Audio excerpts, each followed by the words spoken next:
Assalamualaikum warahmatullahi wabarakatuh. Teman dan sahabat semuanya dimanapun berada, semoga semuanya senantiasa dalam lindungan Allah, dalam keadaan sehat walafiat.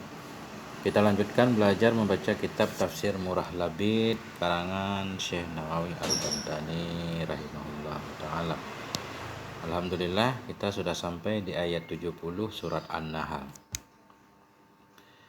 Bismillahirrahmanirrahim. Bismillahirrahmanirrahim. Alhamdulillahirabbil alamin. Allahumma shalli ala sayyidina Muhammad wa ala ali sayyidina Muhammad. Amma ba'du. A'udzubillahi minasyaitonir rajim. Bismillahirrahmanirrahim. Wallahu khalaqakum tsumma yatawaffakum wa minkum may yuraddu ila arzalil umur. Di sini dulu. Wallahu khalaqakum, dan bermula Allah itu yang telah menciptakan ia akan kamu, summa yatawaffakum, kemudian mewafatkan ianya Allah akan kamu. Fa inna khaliqal abdan huwa Allah. Sesungguhnya yang menciptakan badan itu Allah. Jadi yang menciptakan badan manusia Allah Subhanahu wa taala, walaupun kelihatannya dari lahir kandungan ibu kan. Pada hakikatnya Allah yang menciptakan. Summa yatawaffakum, kemudian mewafatkan ianya Allah akan kamu. Apa arti yatawaffa? Beliau mengartikan yaqbidu arwahakum. Artinya mencabut ianya Allah, mengambil ianya Allah akan ruh-ruh kamu indan qidai ajalikum, ketika berakhirnya ajal kamu. Nah, artinya kematian itu ketika ajal berakhir. Berakhir ajal, Allah pun mencabut ruh dari badan. Fa innal hayata wal mauta innama hasala bi takhliqillahi ta'ala wa bi takdirih. Maka sesungguhnya kehidupan dan kematian itu hanya saja hasillah keduanya bitakhliqillah, dengan diciptakan oleh Allah ta'ala, wa bitakdirihi, dan dengan takdirnya Allah Subhanahu wa taala. Jadi kehidupan dan kematian dua-duanya dengan ciptaan Allah Subhanahu wa taala. Wa minkum may yuraddu ila arzalil umur. Sebahagian dari kamu itu ada orang-orang yang dikembalikan ia kepada kehinaan umur. Apa arti arzal? Ahqarihi, kepada kehinaannya umur, wahwal haramu. Itu maksudnya tua. Ada sebahagian orang, enggak semuanya. Sebahagian orang ada yang hidup sampai tua. Nah, jadi terjadi persisihan pendapat para ulama dalam mengartikan arzal ini. Kita lihat nanti. Ada yang mengartikan arzal dengan pikun, hilang akal, dan lain-lain. Coba kita lihat. Qala ulama'u, berkatalah oleh para ulama, umurul insan lahu arba'u maratiba. Bermula umur manusia itu, baginya umur itu ada 4 tingkatan. Secara umum umur manusia bisa dibagi dalam 4 kelompok. Awwaluha sinnun nusyu'i. Yang pertamanya itu usia pertumbuhan. Wahwa min awalil umri ila bulughi salasin wa salasina sana. Dianya sinnun nusyu', usia pertumbuhan itu dari awal usia hingga 33 tahun. Jadi nusyu' pertumbuhan, tumbuh meninggi, yang pendek jadi tinggi maksudnya kan. Masih ada peluang berkembangnya badan. Tumbuhnya ke atas bukan ke kiri. Kalau ke kiri gemuk. Jadi kalau tumbuh ke kiri, orang tua juga walaupun di atas usia 33 40 masih bisa. Nah, jadi yang pertamanya sinnun nusyu'i, usia pertumbuhan, wahwa dianya usia pertumbuhan itu min awal umur, dari awal umur, ila bulughi salasin, hingga sampai 33 tahun. Wahwa ghayatu sinnis syabab. Dianya 33 itu puncak usia muda. Artinya orang masih bisa disebut syabab dalam bahasa Arab kalau 33 tahun ke bawah. Tapi kalau udah lebih dari 33 tahun, nah kita bukan pemuda lagi kan. Nggak boleh bergaya-gaya pemuda. Begitu lebih kurang. Wasaniha sinnul wukuf. Yang keduanya 4 itu sinnul wukuf. Usia wukuf. Wukuf berhenti, usia berhenti. Tidak lagi bertumbuh. Ya. Wahya min dzalika ila arba'ina sanah. Dianya usia wukuf. Itu dari demikian 33 hingga 40 tahun. Nah, dari 33 sampai 40 tahun itu enggak akan tumbuh lagi orang, udah berhenti di situ perkembangan badan. Wa huwa ghayatul quwwati wa kamalul aqli, dan dianya 40 tahun itu biasanya puncak kekuatan dan kesempurnaan akal, kematangan akal. Usia 40 lah maksimal orang masih kuat. Di atasnya biasanya para atlet juga sudah istirahat. Nah, jadi masa matangnya akal manusia. Nah, Itu usia 40 tahun. Ya, makanya rata-rata juga para nabi katanya diangkat jadi rasul di usia 40 tahun. Orang udah bijak lah di 40 tahun. Bahkan Imam Ghazali pernah berkata kalau usia 40 tahun kita belum jelas arah kanan dan kiri, ya itu kacau. Nah, di usia 40 kita harus sudah jelas, harus lebih ke kanan lah, daripada ke kiri. Wasalisuha sinnul inhitatil qalil, dan yang ketiga itu usia kemunduran yang sedikit.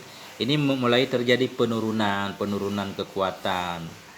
Uban udah mulai bermunculan, kulit mulai keriput. Nah ini yang ketiganya sinnul inhitatil qalil. Jadi usia kemunduran yang sedikit, belum terlalu parah. Bahwa sinnul kuhulah dianya usia kemunduran itulah usia kuhulah, usia tua, cuma belum tua banget. Wahwa min dzalika ila sittina sana. Dianya usia kuhulah itu dari demikian 40 hingga 60. 40 menuju 60 itu udah gigi udah mulai hilang hatu-hatu, uban mulai keluar. Ya, banyak penyakit muncul di usia 40 kan. Udah mulai muncul asam urat segala macam. Wa rabi'uha sinnul inhitatil kabir, dan yang keempatnya itu usia kemunduran yang besar, udah mulai drastis. Wa huwa sinnus syaikhukhah, dianya usia kemunduran yang besar itu usia udah mulai kakek-kakek. Sinnus syaikhukhah namanya, usia renta. Wa huwa min dzalika, dianya usia syaikhukhah ini atau renta min dzalik, dari demikian dari 60 ila 65 sana hingga 65 udah. Rata-rata sampai di sini udah tamat lah. Nah, makanya tadi Allah menyatakan ada yang sebahagian orang itu kadang usianya lebih panjang lagi, lebih 65.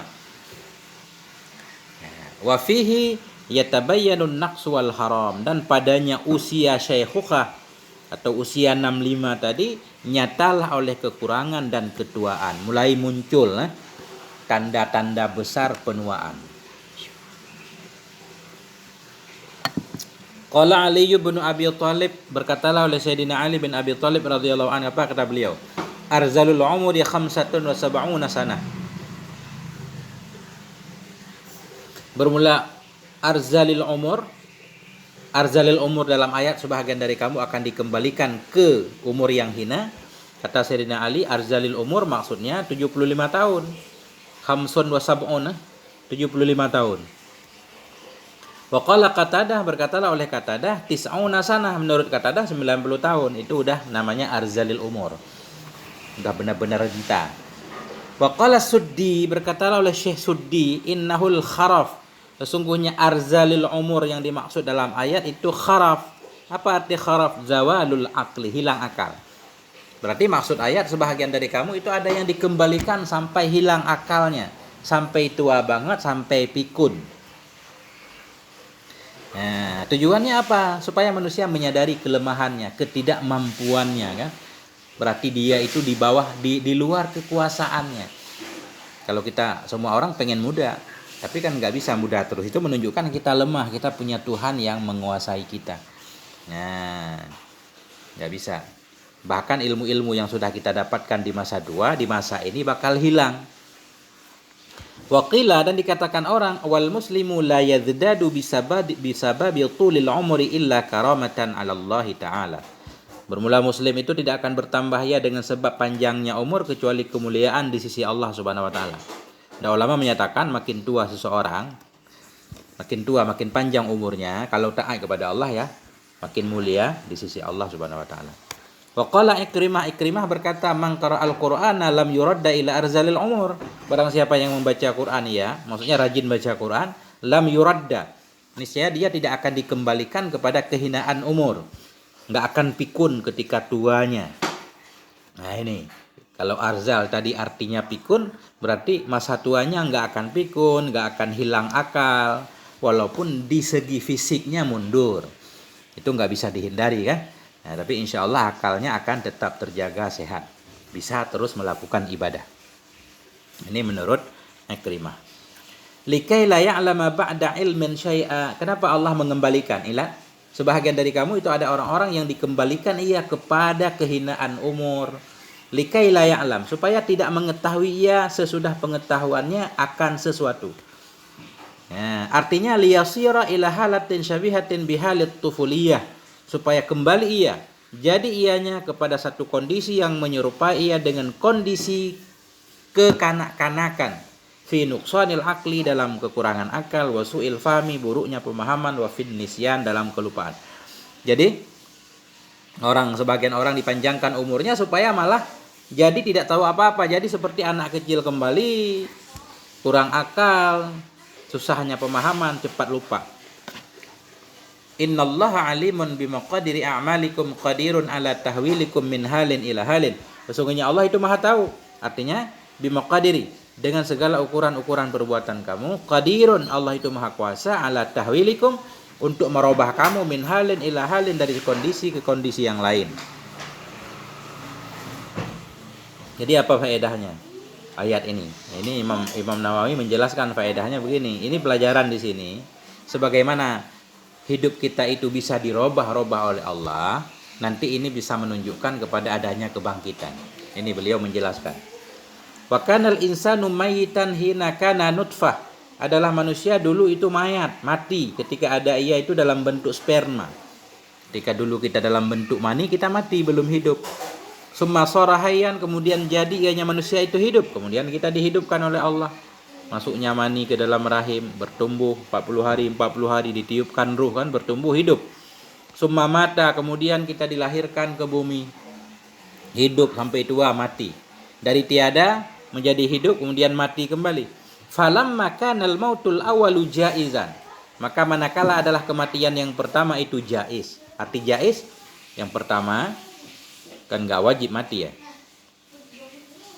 Mati yang pertama maksudnya ketika kita dalam bentuk mani, itu boleh ada, boleh tidak, itu maksud jaiz di sini.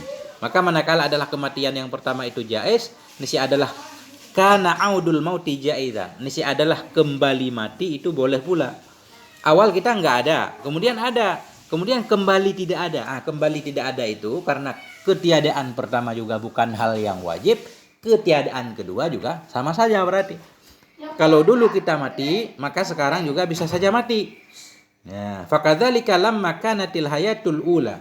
Maka demikian pula manakala adalah kehidupan yang pertama itu jaizatan, wajaba ayyakuna audul hayati jaizan fil marratis tsaniyah. Wajiblah bahwa adalah kembali hidup itu yang harus pada kali kedua. Pertama kita nggak ada, kemudian dihidupkan, kemudian mati kan di dunia. Jadi kembali hidup lagi itu bukan hal yang mustahil. Wa mata kana al-amru kadzalik sabata anal qala bil ba'si wan nashri wal hashri haqqun. Manakala adalah perkara itu seperti demikian, sebutlah oleh bahwa sungguh perkataan dengan adanya kebangkitan, adanya nasyar dibangkitkan dari kubur, wal hasyar, dari kubur dikumpulkan ke padang mahsyar, itu hakun. Ya. Adalah sebutlah oleh bahwa sungguh perkataan, adanya kebangkitan, adanya nasyar, adanya hasyar, itu satu kebenaran. Wallahu faddala ba'dakum ala ba'din fir rizqi, dan Allah itu melebihkan ia akan sebahagian kamu di atas sebahagian yang lain dalam masalah rezeki.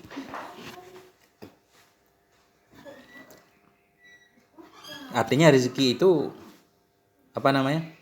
Rezeki itu urusan Allah, benar-benar urusan Allah. Ada yang Allah lebihkan, ada yang Allah kurangkan. Nah, kenapa ini Allah menyatakan rezeki itu Allah lebihkan sebahagian? Karena memang kita nggak tahu penyebab rezeki itu apa. Manusia kewalahan untuk mengetahui sebab rezeki. Katakanlah sebab rezeki karena rajin usaha misal. Ada juga orang yang rajin usaha rezekinya nggak banyak. Karena kecerdasan, banyak juga orang cerdas yang rezekinya terbatas. Orang bodoh malah banyak rezekinya. Jadi karena terlalu banyaknya sebab yang bisa mendatangkan rezeki, nah, yang antara satu sebab dengan sebab yang lain saling terkait, makanya semua sebab itu kembali kepada Allah. Allah menyatakan wallahu faddala ba'dakum. Allah itu melebihkan ia akan sebahagian kamu di atas sebahagian yang lain dalam urusan rezeki. Artinya fawata bainakum fir rizqi. Artinya Allah membedakan ia di antara kamu dalam urusan rezeki. Kama fawata bainakum fiz zakai wal baladati wal husni wal qubhi was sihhati was saqmi. Sebagaimana membedakan ya Allah antara kamu dalam masalah kecerdasan beda, wal baladah bodoh juga beda-beda, husni bagus, kubhi buruk, sehat dan sakit semuanya beda-beda. Famal ladzi fuddilu biraddi rizqihim ala ma malakat aymanuhum fahum fihi sawa. Maka tidaklah orang-orang yang dilebihkan mereka itu yang mengembalikan rezeki mereka. Raddi di sini maksudnya mu'ti. Maka tidaklah orang-orang yang dilebihkan mereka, yang dilebihkan rezeki, maka tidaklah orang-orang yang dilebihkan mereka itu bi ini bi, biasa bi ada tambahan bi di khobar ma dan khobar laisa. Tidaklah orang-orang yang dilebihkan mereka itu yang mengembalikan, yang memberikan rezeki mereka alama malakat atas apapun yang telah dimiliki oleh tangan kanan mereka, budak mereka maksudnya, fahum fihi sawa, maka bermula mereka padanya rezeki itu sama. Artinya begini, tidaklah orang-orang yang dibeli kelebihan. Ketika seseorang diberikan kelebihan harta, tidak mungkin dia akan memberikan rezekinya kepada budaknya, kemudian budaknya dan dia dalam soal rezeki jadi sama. Enggak. Seseorang enggak mungkin. Seorang tuan itu enggak mungkin ketika dia memiliki harta memberikan wewenang kepada budaknya sama dengan wewenangnya. Artinya dua-dua memiliki harta. Enggak. Budak itu enggak punya hak milik. Jadi kenapa? Apa maksudnya? Karena ini maksudnya begini, ada orang-orang yang menyamakan Tuhan dengan makhluk. Ada orang-orang yang menyamakan Tuhan dengan makhluk. Menyatakan Nabi Isa itu anak Allah. Padahal manusia saja tidak rela ketika dia mendapatkan harta, enggak rela dia dalam hartanya itu dapat bagian untuk budaknya. Artinya dia dan budak dianggap sama, dia enggak mau. Bagaimana kita menyamakan Allah dengan makhluknya itu nanti. Maka faman ladzina fuddilu, tidaklah orang-orang yang dilebihkan mereka itu yang memberikan rezeki mereka kepada budak-budak mereka, maka mereka dalamnya rezeki.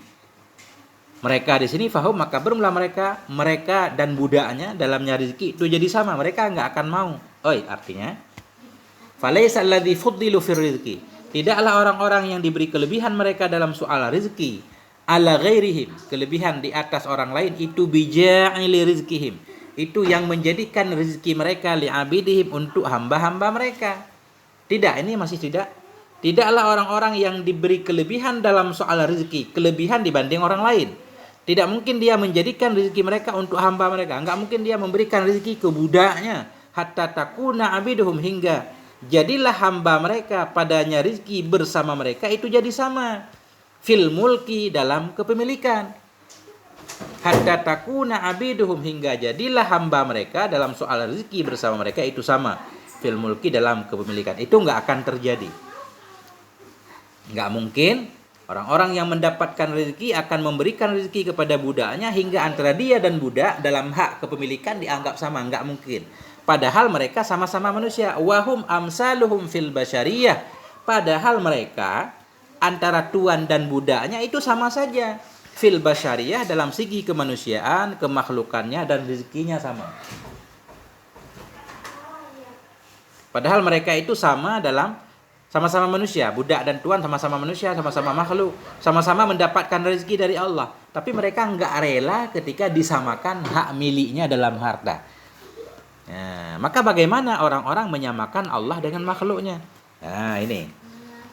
Qala Ibnu Abbas, berkatalah oleh Ibnu Abbas radhiyallahu anhuma, nuzilat hadhil ayah fi nasara Najran. Diturunkan akan ini ayat berkenaan dengan Nasrani Najran, hina qalu, ketika mereka berkata, Inna Isa bin Maryam ibnullah, sesungguhnya Isa bin Maryam itu putra Allah. Itu mereka katakan. Fal makna, jadi makna ayat bagaimana? Annakum la tusyrikuna abidakum fima malaktum. Maka bermula makna ayat, sesungguhnya kalian itu la tusyrikun, kalian tidak mau mensyarikatkan, kalian tidak mau menyekutukan, kalian tidak mau memperserikatkan akan hamba-hamba kamu pada apa yang kamu miliki.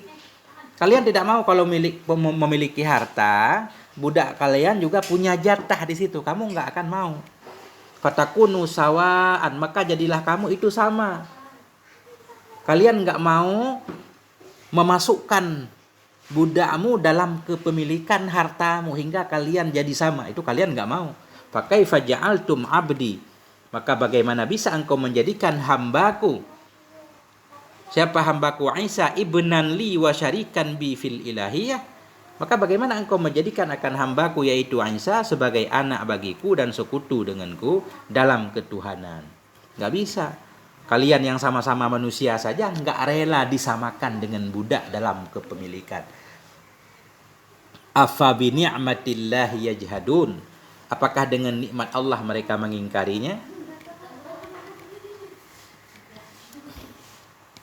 Jadi ini maksudnya fa inna man asbata lillahi syarikan. Orang-orang yang telah menetapkan ya untuk Allah akan sekutu. Orang yang meyakini Allah punya sekutu. Faqad asnada ilaihi ba'dal khairat. Maka sungguh menyandarkan ia kepadanya sekutu tadi akan sebahagian kebaikan.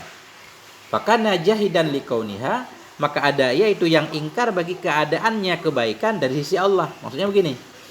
Orang-orang yang menyebutkan, yang menetapkan sekutu bagi Allah, dia menyatakan Allah punya sekutu. Ada Tuhan selain Allah. Berarti dia telah menyandarkan kepada yang selain Allah, kepada sekutu tadi sebahagian kebaikan. Berarti dia menyatakan kebaikan itu bukan dari Allah saja, ada juga dari sekutunya Allah. Berarti dengan sendirinya fakana jahidan, ada ia itu yang mengingkari bagi keadaannya kebaikan dari si Allah. Ketika seseorang menyatakan Allah punya sekutu, sadar tidak sadar dia ingkar bahwa semua nikmat itu bukan datangnya dari Allah. Tidak semua nikmat datang dari Allah. Ada nikmat yang dari Allah, ada nikmat yang dari sekutu Allah. Itu maksudnya. Orang-orang yang menetapkan untuk Allah sekutu berarti dia telah menyandarkan kepada sekutunya ada sebahagian kebajikan. Berarti dia ingkar kalau kebaikan itu dari Allah semuanya. Artinya sebahagian ada yang dari sekutu. Nah itu. Makanya nggak boleh syirik. Wa aidan dan pula inna ahlat taba'i wa ahlan nujumi yudhifuna aksara hadhihi ni'am ila taba'i wa ila nujum. Dan pula sungguhnya ahli tabiat, orang-orang yang enggak percaya kepada Tuhan, ahlut tabiat. Bagaimana cara mengartikan tabiat? Orang-orang yang percaya kepada tabiat, bahwa banyak hal terjadi dengan sendirinya. Sungguhnya ahli-ahli tabiat, ahli nujum, ahli-ahli bintang, yudhifun, mereka menambahkan atau mereka menisbatkan, yudhifun adhafa yudhifun, mereka menisbatkan aksara hadhihin ni'am. Mereka menisbatkan atau menyandarkan akan kebanyakan ini nikmat kepada tabiat dan kepada bintang. Jadi ahli tabiat maksudnya orang yang percaya kepada tabiat, bahwa buah itu ya hasil dari pohon. Ini hujan ini karena bintang ono. Nah itu. Ahli tabiat dan ahli nujum mereka banyak menisbatkan kebanyakan nikmat kepada tabiat dan kepada bintang.